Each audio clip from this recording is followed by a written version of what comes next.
see it? To God be the glory. You know, we've come this far by faith. God has blessed this country.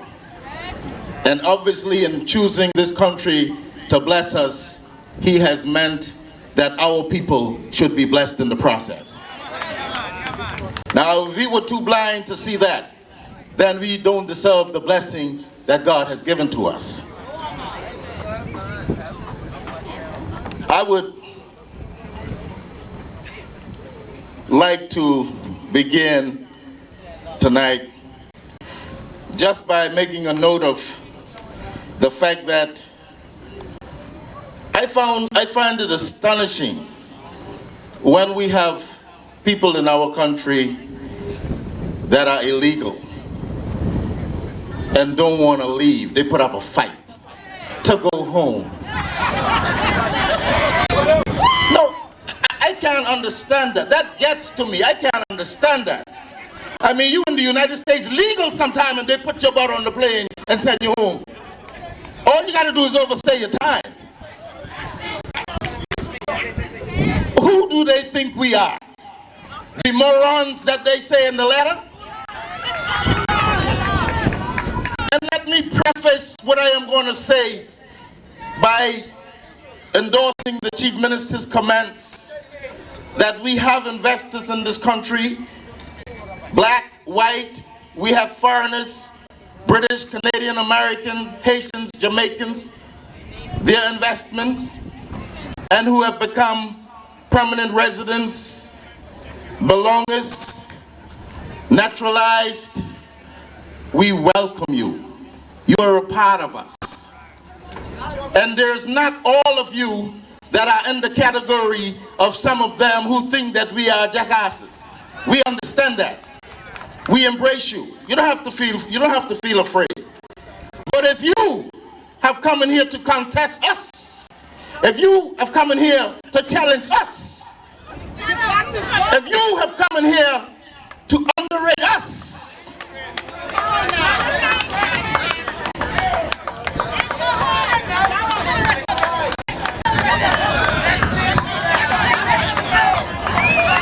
goodbye, Mrs. Robinson.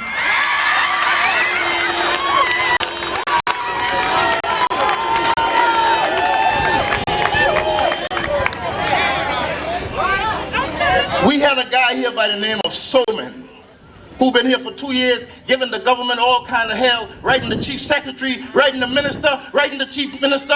Ask him where he is now. Bushcrack?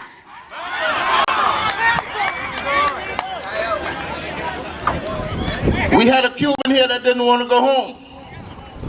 Where is he now? And another one to leave by tomorrow. This is our country and we are going to rule it.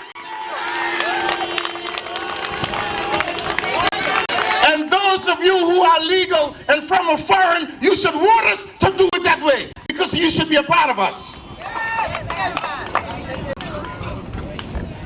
And they got this talk about the United Nations and your human rights.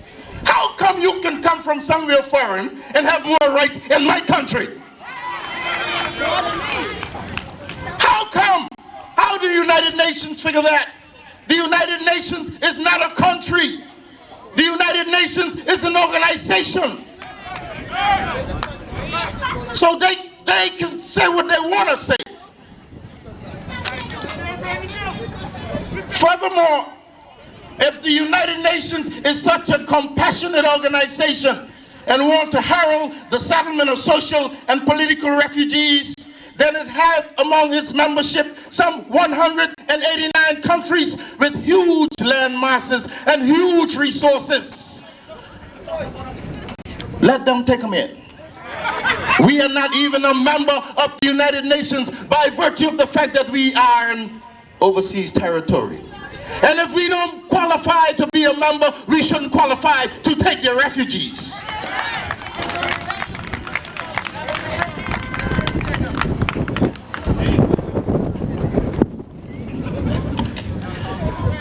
You know, There is a saying that when a lion is asleep, never try to wake him. Somebody has let the dogs out.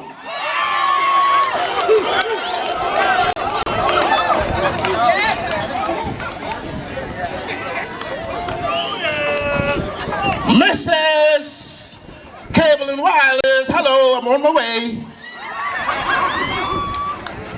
Cable and Wireless, been in this country for over 100 years, never once brought down the price of telephone calls and other charges until a few years ago when yours truly, the Honorable O. Skippings, under the People's Democratic Movement, began to make them bring it down.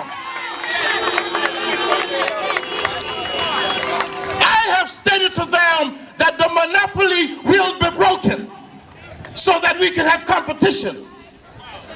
And now that the monopoly is in the process of being broken, they are thinking, like my friend wrote in his email, that I'm a moron.